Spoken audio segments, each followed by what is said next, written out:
Ugh, the check engine light. Nobody likes seeing that pop up on the dash. And it gets even worse when you plug in your scanner and it spits out a really scary sounding code like P0606, right? It just sounds bad. But hey, take a deep breath. Don't panic just yet. In this explainer, we're going to break down exactly what that code means and, more importantly, walk through a step-by-step process to figure out what's really going on. And the best part? We're starting with the super simple and cheap fixes first. All right, so what in the world is a P0606 code? Well, think of your car's main computer. You'll hear it called the ECM or PCM as the brain of the whole operation. This code means that the brain has basically run a self-diagnostic and found a problem with itself. It's like your car's brain is raising its hand and saying, "Hey, I think I have a headache." Now, here's the most important thing to remember. This does not automatically mean you need a new brain for your car. Far from it. A lot of the time, the real cause is something way simpler, and that's exactly where we're going to start. So, to figure this out without just throwing parts at the problem, we're going to use what I like to call a diagnostic funnel. It's a really logical approach. We'll start at the wide top of the funnel with the easiest, most common, and cheapest things to check, and then we'll slowly work our way down to the more complex stuff. This method is going to save you a ton of time and hopefully a lot of money.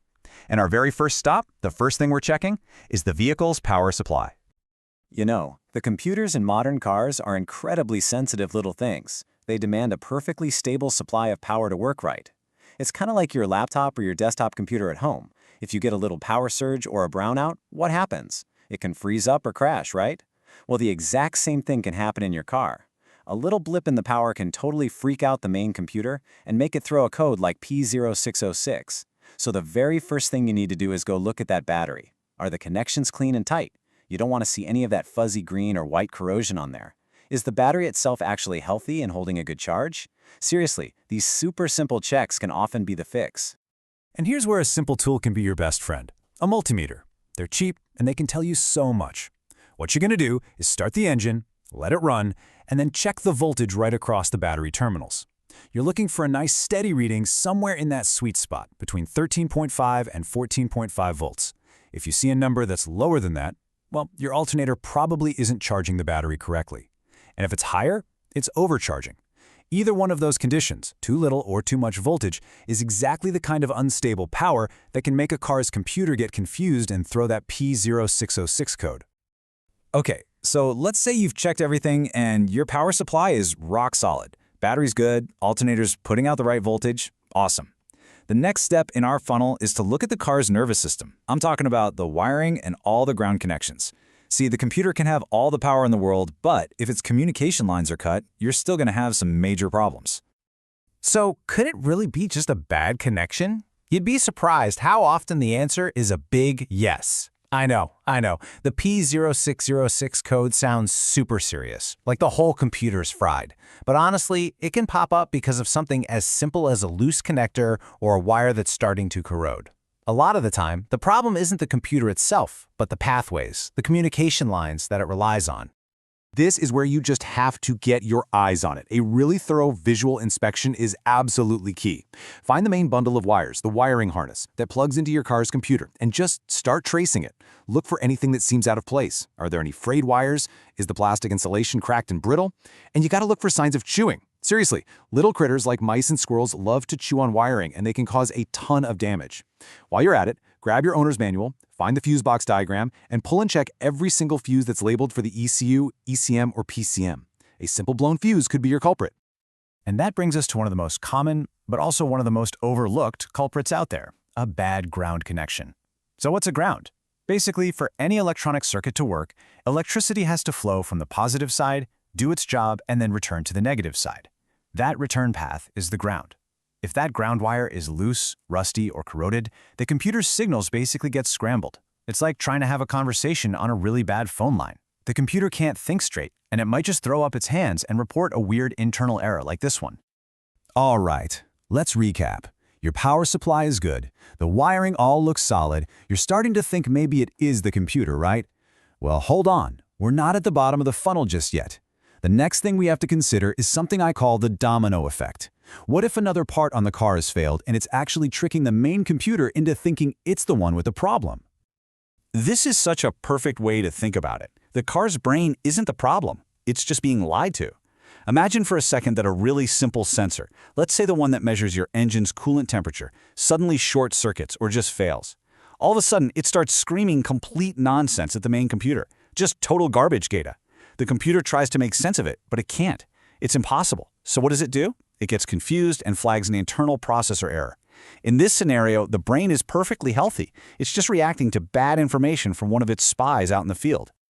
So, the big question is, how do you find the liar? How do you find the source of this bad info? Well, the first thing to do is look at your scanner again. Are there any other trouble codes along with the P0606? If you see another code that points to a specific sensor, boom, that's your number one suspect. Here's a really simple test you can try. Go find that suspect sensor and just unplug it. Then clear all the codes from the computer with your scanner. Start the car up again and see what codes come back. If the P0606 code is gone, but the code for that unplugged sensor is still there, well, bingo, you've almost certainly found your culprit. Okay, so we've made it all the way to the narrowest part of our diagnostic funnel. We've checked the power supply, that's good. We've inspected all the wiring and grounds, they look solid. And we've ruled out the possibility that another sensor is lying to the computer. It's only now, after we have checked everything else, that we finally have to consider the big one, the possibility that the control module itself, the car's brain, has actually failed. Yeah. Unfortunately, after you've eliminated every single one of those external possibilities, you're left with the most direct cause. Sometimes the P0606 code means exactly what it sounds like, that some internal component right there on the circuit board, a processor chip, a resistor, some piece of the circuitry, has given up the ghost and failed. Now, sometimes you can actually find physical proof of this. You'll need to find the module in your car. It's usually a metal box with a bunch of wires going into it. Take a close look at it. Do you see any cracks in the casing? Any telltale signs of water damage? And, use your nose. Do you smell that distinct, sharp scent of burnt electronics?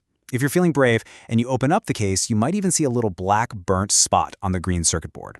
But there is one more thing to consider. Sometimes the hardware is totally fine, but the software has become corrupted. In that situation, a dealership might be able to just reflash it with updated software, which is a whole lot cheaper than replacing the entire unit. Okay, that was a lot of information, I know. So let's pull it all together into a really clear, simple action plan. If you follow these steps in this exact order, you'll be able to diagnose this problem with confidence, and you'll avoid jumping straight to the most expensive possible repair. And here it is, the whole diagnostic funnel, all in one place. This right here is your game plan. Memorize this order. Number 1, always check the power first. That's your battery and alternator. Step 2, inspect the lines of communication, the wiring, the fuses, and especially those ground connections. Step 3, play detective and rule out any other faulty sensors that might be lying to the computer. And then, and only then, as your absolute final step, do you start to diagnose the module itself. Don't skip a step. And this all brings us to that final, really important question. Is this something you can fix yourself, or is it time to call in a pro? Look, checking the battery, cleaning the terminals, looking over the wiring, even unplugging a sensor to test it, that's all stuff that's totally within reach for most DIYers. But, and this is a big but, if you go through all those steps and you determine that the control module itself is the problem, that's usually where you want to call a professional. Why? Because replacing one of these isn't just a simple swap. They almost always have to be professionally programmed to your specific car's VIN and options, and that takes special, expensive tools. In the end, knowing your own limits is probably the smartest tool you can have in your toolbox.